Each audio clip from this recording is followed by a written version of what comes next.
السلام علیکم to all viewers. اس ایپیسوڈ میں آپ دیکھنے والے ہیں ارطغرل آ کر بتاتے ہیں کہ کورکتبے کی حالت بہت نازک ہوتی جا رہی ہے۔ میں نے ان کے جسم سے کافی سارا زہریلا خون نکال دیا ہے اور اگر ذرا سا بھی خون نکالا گیا تو وہ خون کی کمی کی وجہ سے مر سکتے ہیں۔ یہ جانے بغیر کہ کس قسم کا زہر استعمال کیا گیا ہے تب تک میں کچھ نہیں کر سکتا۔ اسی دوران وہاں گندگدو آتا ہے اور سب کو بتاتا ہے بانو چچا کے خیمے سے مجھے یہ زہر کی بوتل ملی ہے۔ اس کے بعد ارطغرل اسے چیک کرتے ہیں اور کہتے ہیں مجھے جس بات کا ڈر تھا وہی ہوا۔ یہ سب سے زیادہ خطرناک زہر ہوتا ہے۔ یہ انسان کے جسم پر فوراً اثر کرتا ہے اور پیچھے نشانات بھی نہیں چھوڑتا، اور اگر اس دوران وہ دونوں سو جاتے ہیں تو ہمیں 2 لاشیں ملیں گی۔ اس کے بعد گندگدو وہاں سے بانو چچا کے پاس جاتا ہے اور کہتا ہے کیا تم ابھی بھی مجھے یہی کہو گی کہ تم نے ان دونوں کو زہر نہیں دیا ہے؟ اس پر بانو چچا کہتی ہے میں جو بھی کہوں گی سب بیکار ہے۔ گندگدو کہتا ہے سپاہیوں نے تمہیں خود انہیں زہر دیتے ہوئے دیکھا ہے اور پھر مجھے تمہارے خیمے سے زہر کی بوتل ملی ہے۔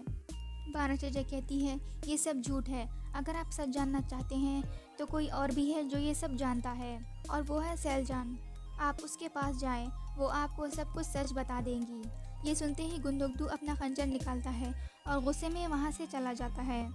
دوسری طرف ارطغرل اپنے سپاہیوں کے پاس جاتے ہیں، پھر وہ بامسی اور ترگت کو باہر جانے کا کہتے ہیں۔ ان کے جانے کے بعد وہ دوان سے پوچھتے ہیں کیا تم کچھ کہنا چاہتے ہو؟ مجھے پتا ہے کہ تم اسے پسند کرتے ہو، ابھی سب کچھ مجھے سچ بتا دو۔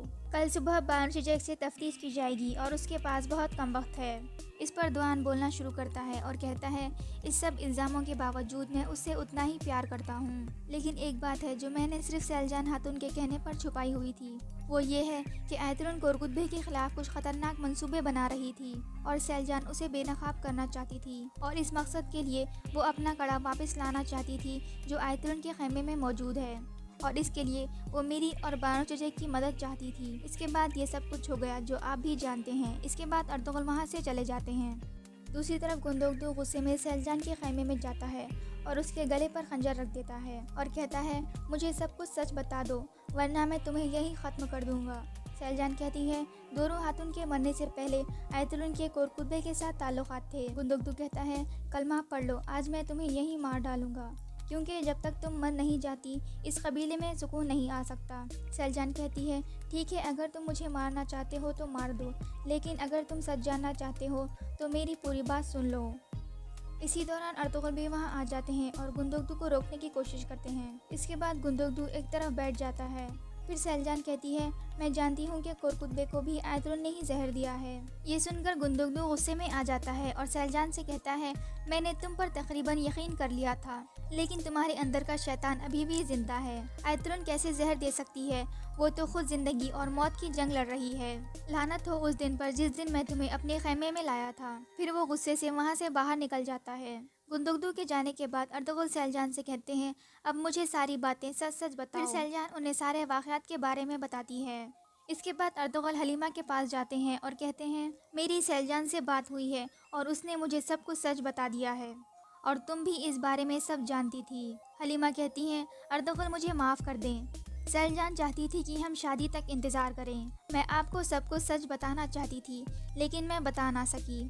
ارطغرل کہتے ہیں اپنے شوہر سے یہ بات چھپانے کی کیا وجہ ہے، اور یہ کس طرح کے کام ہے جو تم کر رہی ہو؟ اگر تم نے مجھے شروع میں ہی سب کچھ بتا دیا ہوتا تو بات یہاں تک نہیں پہنچتی۔ اس کے بعد حائمہ خاتون سیل جان کے پاس جاتی ہیں۔ سیل جان کہتی ہے حائمہ خاتون میں نے اللہ سے اپنی گناہوں کی سچی توبہ کر لی ہے اور میں ایک لمحے کے لیے بھی ابن العربی سے کیے ہوئے وعدے کو نہیں بھولی۔ آپ نے جو بھی سنا ہے میں سب جانتی ہوں، اور میں جو بھی جانتی ہوں سب کچھ جرگے میں کل بتا دوں گی۔ اس پر حائمہ خاتون کہتی ہیں اگر ایک بھی بات جھوٹی ہوئی تو سیل جان تمہیں کسی بھی قبیلے میں داخل ہونے نہیں دیا جائے گا۔ دوسری طرف ارطغرل بانو چچا کے پاس جاتے ہیں اور کہتے ہیں تم نے اس شخص کے ساتھ ایسا کیوں کیا جو تمہاری باپ کی طرح تھا؟ بانو چچا کہتی ہے میں نے نہ ہی کورکتبے اور نہ ہی آیترن کو کچھ نقصان پہنچایا ہے، اور میں بے گناہ ہوں، بس مجھے یہی کہنا ہے۔ اس کے بعد ارطغرل مسکرا کر کہتے ہیں بانو چچا کیا تمہیں اس عدالت پر یقین ہے جو کل تمہارے بارے میں فیصلہ کرنے والی ہے؟ بانو چچا کہتی ہے بالکل بھی نہیں، مجھے صرف اللہ پر یقین ہے اور اس کے بعد آپ پر، اور کورکتبے کو زہر دینے والی آیترن ہے اور اس نے سارا الزام مجھ پر ڈال دیا ہے۔ ارطغرل کہتے ہیں وہ اپنے آپ کو بھی زہر کیسے دے سکتی ہے؟ بانو چچک کہتی ہے اس شیطان عورت سے کسی بھی قسم کی امید کی جا سکتی ہے۔ دوسری طرف گمشتکین حائمہ خاتون سے کہتا ہے آپ اپنے ہی خیمے میں چور تلاش کر رہی تھی اور مجھے لگتا ہے آپ کی مہر بانو چچک نے ہی چرائی ہوگی۔ حائمہ خاتون کہتی ہیں میں دعا کرتی ہوں کہ تفتیش کے دوران سب کچھ سچ پتہ چل جائے، ورنہ مجھے اس مسئلے کو حل کرنے کے لیے کونیا سے جج بلوانا پڑے گا۔ اس کے بعد حائمہ خاتون اور گمشتکین باہر خیمے میں آ کر بیٹھ جاتے ہیں۔ گمشتکین سپاہیوں سے کہتا ہے بانو چچک کو اندر لے کر آؤ۔ پھر سپاہی بانو چچک کو ان کے سامنے لا کر بٹھا دیتے ہیں۔ گمشتکین کہتا ہے تمہارا جرم ثابت ہو گیا ہے، ہمیں مزید مصیبت سے بچا لو اور اپنا جرم اعتراف کر لو۔ بانو چچک کہتی ہے میں بے گناہ ہوں اور عدالت لگنے پر میں آپ کو سب کچھ سچ بتا دوں گی۔ اسی دوران تغدکین غصے میں آ جاتا ہے اور کہتا ہے تم ہمیں کیا بتاؤ گی کہ تم نے ان دونوں کو کیسے زہر دیا ہے؟ حائمہ خاتون کہتی ہیں تمہیں جو بھی پتا ہے ہمیں ابھی سب کچھ سچ بتا دو۔ پھر بانو چچک کہتی ہے میں نے اس رات ان دونوں کو شادی والا خاص شربت دیا تھا اور پھر میں خیمے سے باہر آ گئی تھی۔ کچھ دیر بعد آیترل نے مجھے زور سے پکارا اور میں جیسے ہی اندر گئی میں نے وہاں دیکھا کہ کورکٹ بے نیچے زمین پر پڑے ہوئے تھے۔ اس کے بعد آیترل نے مجھ پر خنجر سے حملہ کرنے کی کوشش کی اور کہا کہ تم نے انہیں زہر دے دیا ہے۔ پھر میں نے اپنی جان بچانے کے لیے خنجر نکال لیا تھا۔ اتنے میں سپاہی اندر آ گئے تھے اور انہوں نے میرے سر پر مارا اور میں بے ہوش ہو گئی تھی، اور جب مجھے ہوش آیا تو وہ مجھے پنجرے والے خیمے کی طرف لے جا رہے تھے۔ بس میرے پاس یہی ہے آپ سب کو بتانے کے لیے۔ دوسری طرف خیمے میں کورکٹ بے کو ہوش آ جاتا ہے اور وہ آیترل کی طرف اشارہ کر رہے ہوتے ہیں لیکن وہ کچھ نہیں بول پاتے۔ اس کے بعد باہر گندگدو اسے پوچھتا ہے تمہارے خیمے سے مجھے زہر کی بوتل ملی ہے اور ارتک بے نے کہا ہے کہ زہر اسی شیشی میں موجود تھا۔ اب تم بتاؤ کہ وہ شیشی تمہارے خیمے میں کیسے موجود تھی؟ بانو چچک کہتی ہے جس کسی نے بھی زہر دیا ہے اسی نے یہ شیشی بھی میرے خیمے میں رکھی ہوگی۔ پھر ارطغرل پوچھتے ہیں شربت میں زہر ملانے کے بعد تم نے وہ شیشی اپنے ہی خیمے میں کیوں لے جا کر رکھ دی؟ تغدکین کہتا ہے تمہیں کیا مسئلہ ہے ارطغرل؟ کیا تم اس عورت کی جان بچانا چاہتے ہو جس نے میرے بابا کی جان لینے کی کوشش کی ہے؟ پھر بانو چچک کہتی ہے جس کسی نے بھی یہ کیا ہے وہ ہم سب کو بے وقوف بنانا چاہتا ہے۔ انشاءاللہ کورکٹ بے ٹھیک ہو کر سب کو سچ بتا دیں گے۔ اتنے میں ارتک بے اندر سے آ کر بتاتے ہیں کہ کورکٹ بے کی حالت بہت نازک ہوتی جا رہی ہے۔ یہ سنتے ہی سب لوگ فوراً اٹھ کر اندر جاتے ہیں۔ سب کے سامنے کورکٹ بے آیترل کا نام لینا چاہ رہے ہوتے ہیں لیکن وہ کچھ نہیں بول پاتے اور آیترل پریشان ہو جاتی ہے کہ کہیں وہ اس کا نام نہ لے لے۔ کچھ دیر بعد کورکٹ بے کا سانس نکل جاتا ہے اور وہ وہیں ختم ہو جاتے ہیں اور آیترل اس پر سکون کا سانس لیتی ہے۔ اس دوران بانو چچک بھی ادھر ہی موجود ہوتی ہے اور رو رہی ہوتی ہے۔ اتنے میں تغدکین غصے میں کھڑا ہوتا ہے اور بانو چچک پر خنجر سے حملہ کرنے کی کوشش کرتا ہے اور ارطغرل اسے روک لیتے ہیں اور کہتے ہیں میں سمجھ سکتا ہوں بھائی تم غم میں ہو لیکن تمہیں صبر سے کام لینا چاہیے۔ ہمیں پہلے پتہ لگانا ہوگا کہ یہ کس نے کیا ہے، اس کے لیے میں تمہاری ہر مدد کرنے کو تیار ہوں۔ تغدکین کہتا ہے تم کیا بات کر رہے ہو؟ تم جس عورت کو بچا رہے ہو وہ ایک قاتل ہے۔